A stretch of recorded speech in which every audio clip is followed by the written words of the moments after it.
Did you know there's a heat engine cycle that is theoretically the most efficient? It's called the Carnot Cycle.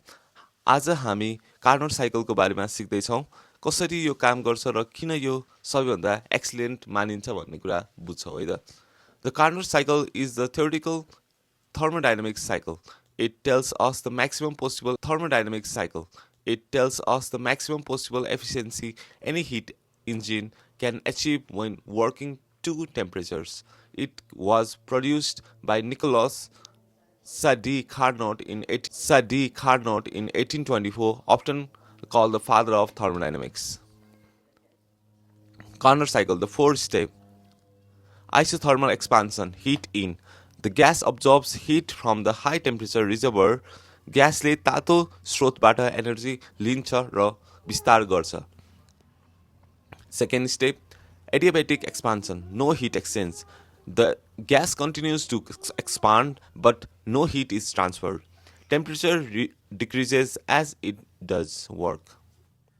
Isothermal compression, heat out. The gas is compressed and gives heat to the cold reservoir. अब ग्यासले चिसो स्रोतलाई energy फिर्ता दिन्छ. Adiabatic compression, no heat exchange. Gas is compressed without heat transfer, increases its temperature, and that's a complete Carnot cycle. The Carnot cycle is 100% reversible and defines the ideal limit of efficiency.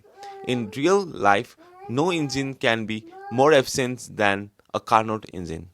The efficiency formula is N, or efficiency, equal to 1 minus the temperature of cold system divided by temperature of hot system. जति धेरै hot cold temperature difference हुन्छ त्यति efficient engine हुन सक्छ. Although real engines can't exactly follow the Carnot cycle, it acts as a benchmark for the comparing other engines like steam turbine, refrigeration system, and cryogenic coolers.